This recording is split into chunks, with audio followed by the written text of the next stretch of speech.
Hardcore. I woke up to roughly 10,000 emails this morning bringing news from the UK. In the United Kingdom, the House of Lords has called for an immediate classification of loot boxes as gambling. This is because loot boxes are, of course, gambling, something I've been saying for years. And soon, the House of Lords wants a loot boxes regulated like gambling because it's gambling, because gambling mechanics are gambling, and that's what gambling is. Last year, the House of Commons, that's the lower house of the British Parliament, published a damning report on the game industry and the way it uses loot boxes to make money, specifically from kids. In that report, which we talked about in September 29... I hate how these loot boxes target kids, man. I think that's the shadiest, scummiest, nastiest shit.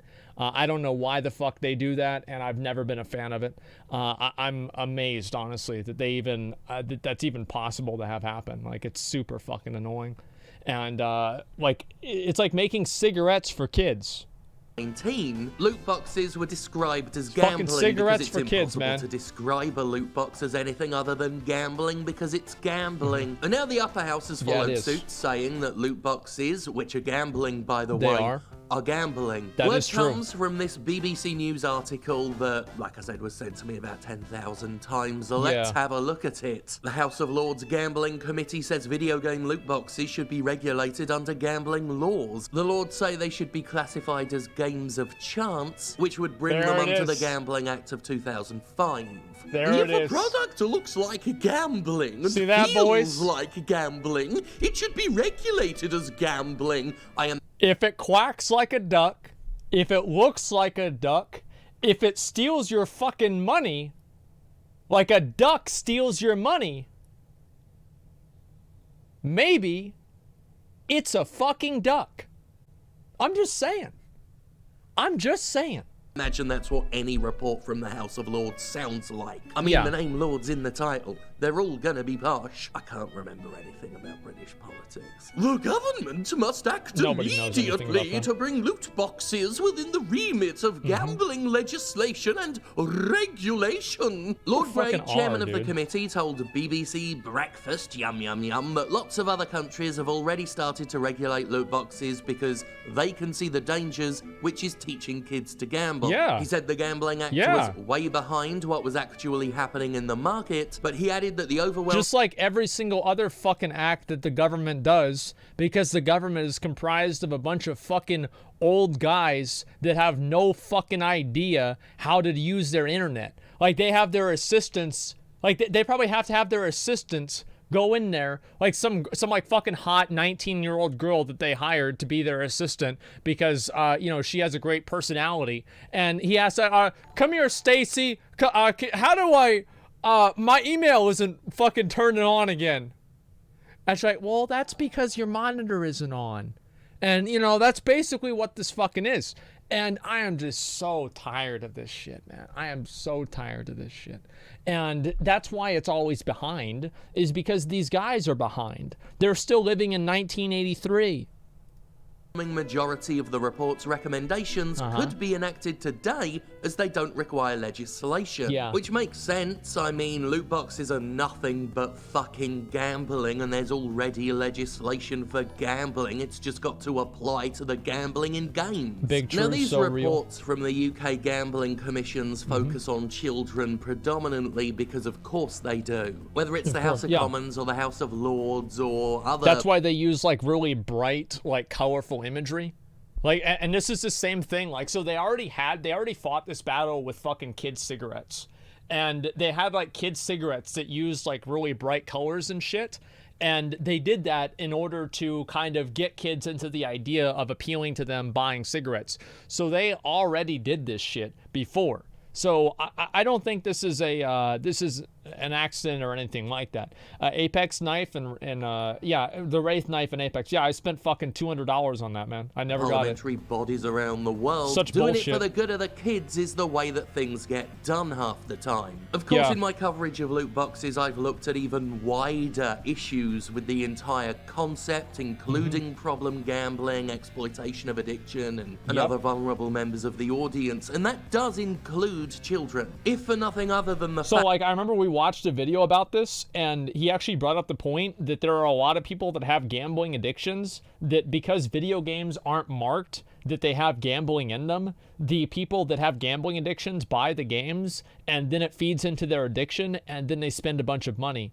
And I think they need to make sure that these things are labeled and stated as being something that has gambling in it or not. And also, I think that they should be only purchasable by adults.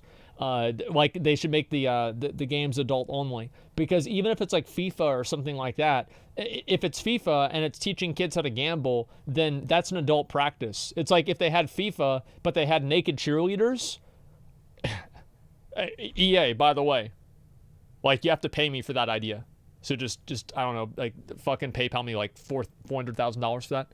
But yeah. So anyway, if they did that, even though the game was about soccer, if they had naked cheerleaders, it would be adults only.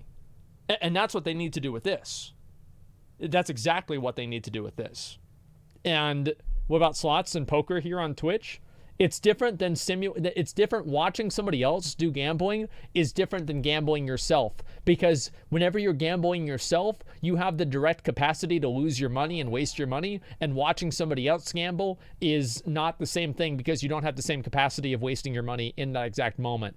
And I think that gambling is fundamentally a compulsive behavior, so because there's that separation, I don't think that it's the same thing. No, obviously, like, it might be more complicated than that, and I'm open to a conversation about the ethicality of that, but ultimately I do think that it is different than what I'm talking about here. I mean, I don't really like kids, but if for nothing other than the fact that if you rate a game as suitable... Jesus Christ. Why did I fucking say that? Listen, we're in very trying times. Let's pretend like that didn't happen, okay? For children, it should not have mechanics which are legislated as unsuitable for children already. Yeah. It's just that fucking simple, folks. It's what I've said time and time again. If you want gambling mechanics in your game, go for it. Fill your fucking boots. But gambling should be treated as gambling. Culturally, ethically, legally. Big truth, so real. That's what it fucking is. Because it's that's actually what it is. Some of these reports have said, often seeming to quote me verbatim. And I'm not suggesting any of them have been watching my work, but people who do watch my work were among those who wrote into these committees that were looking into this stuff to provide them with their own perspective and information and concerns. So one way or another, the ideas we talk about on this channel filtered into those reports, and I may be biased, but I think that's a good thing. The Lord's report is wide-ranging, covering the entire gambling industry, but focuses in part on new forms of gambling and those targeted towards children. Good. There's academic research which proves... You know what caused this? Is one of these fucking boomers in the House of Lords have their grandson or their granddaughter get on their smartphone that somehow their 6-year-old granddaughter knows how to use better than they do, and their granddaughter racked up a fucking 4-digit bill on Clash of Clans or SpongeBob fucking Bikini Bottom for the iPhone, and this dude now has to foot the bill because this kid kept just clicking the thing to make more clams, you know, and that's what happened, man. That there is a connection, though not necessarily a causal link, between loot box spending and problem gambling, it says. One expert, Dr. David Zendel, explained to the committee that either loot box spending causes problem gambling due to their similarity, or that people who have gambling problems spend heavily on loot boxes, but he warned that either way the connection was extraordinarily robust. Now, last year we published, still my favourite Jimquisition, The Addictive Cost of Predatory Video Game Monetization. We watched this one. This video, this was a big true video. This is a big true video.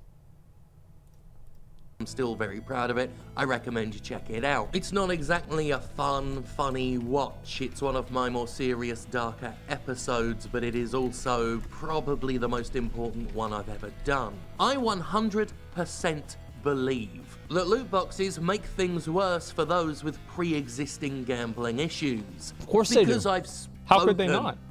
Why is this guy in here? So I guess selling Pokemon packs should have a gambling license. So I see a lot of people that draw the same comparison between buying Pokemon packs and between gambling and selling loot boxes.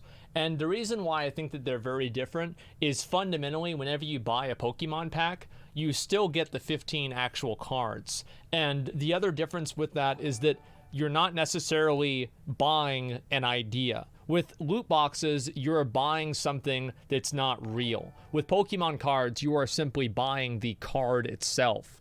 And so you're buying a product that's randomized versus just simply taking a gamble on something that does not even exist, which I do think is a distinction. Now, you're right that it's a gray area. Yeah, it's tangible versus intangible. That's pretty much it.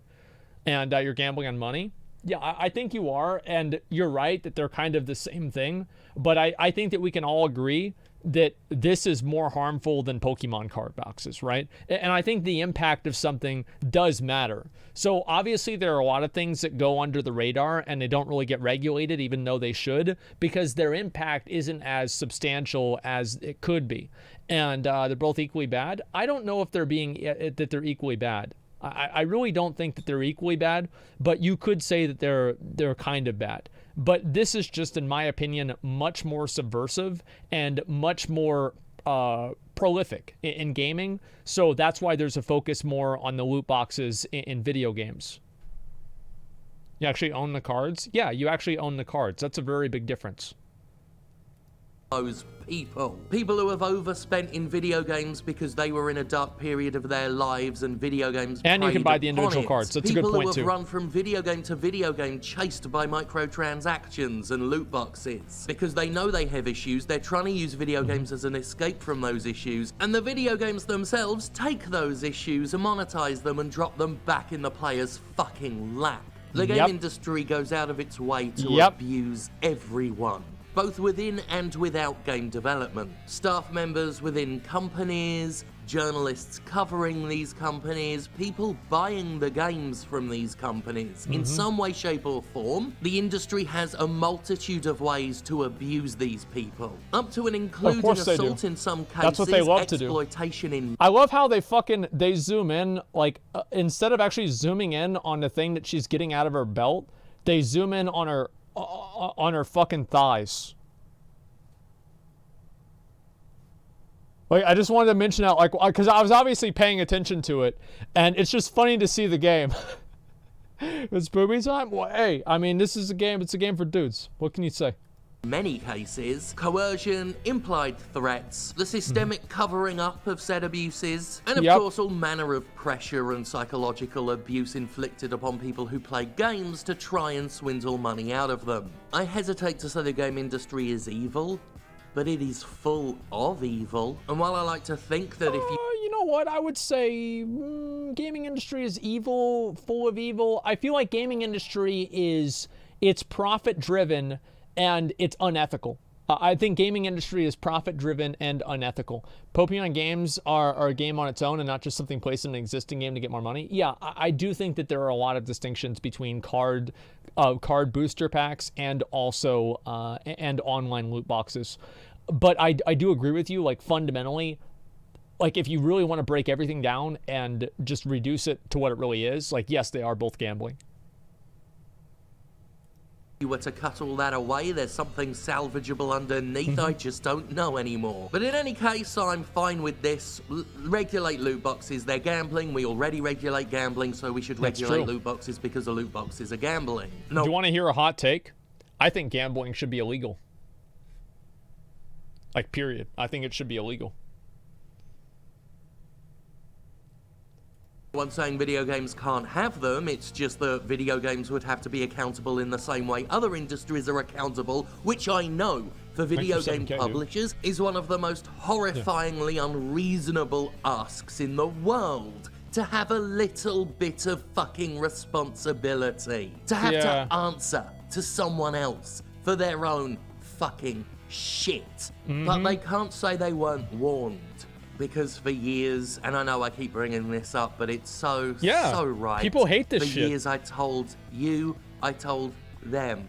God damn, this game's brutal. All leading. And every time a story like this comes out, I become just that little bit more correct. The industry was warned, the industry didn't fucking care. Yeah, people don't like this shit. So if this leads to FIFA Ultimate Team packs getting regulated, as the Lords are interested in doing, then I say good. Fuck FIFA. Fuck Electronic Arts. Fuck the game industry. I'm done being diplomatic about it, or as diplomatic as I get. So-called true. Yeah, that's 100% true. Like, I hate this shit. Like, and video games, WoW does the same shit. Overwatch does the same shit. Like, I know, like, we love WoW, right? But, like, the thing is with WoW is they don't really do the same shit because you're gambling with your time. And I think that is fundamentally different. Like, gambling with your time is different than gambling with your money. Even though, you know, as the goblins always say, time is money. And yeah, I think there is a difference though. And it's just that the things in BFA, for example, they simulate gambling. And I think the issue is that these companies, they see how addictive gambling is, and then they create games that are designed to simulate that experience that a person has whenever they gamble. You see what I'm saying? You can promote gambling with death rolls. Well, that's because you're gambling with a currency that's not really exchangeable for money. Like, you can't really sell gold for money, and that's why I think death rolling is okay. I think gambling can be fun if it's done with currency that's not translatable to real life, but you can with tokens.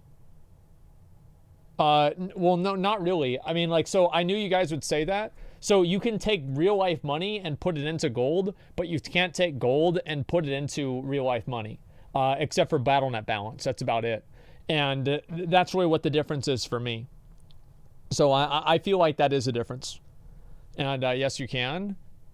How can you do that? There are 15 sites where you can do it. Well, yeah, if you do it illegally, sure, but it's not something that you're supposed to do. Like, it's not a legal behavior. AAA game companies are dens of roaches that need flushing out. Screw them. Big real, so true. There it is. So, yeah, I think, like, the more the closer to real money it is, like, to me, I feel like it's not illegal. It's against TOS. Yeah, well, that's what I mean. It's like breaking TOS to do it, and that's really what I dislike about why I think the death rolling is okay. But also, like, I think that's also pretty borderline too. Like, gambling content can be fun, and if it was with real life money, I wouldn't do it.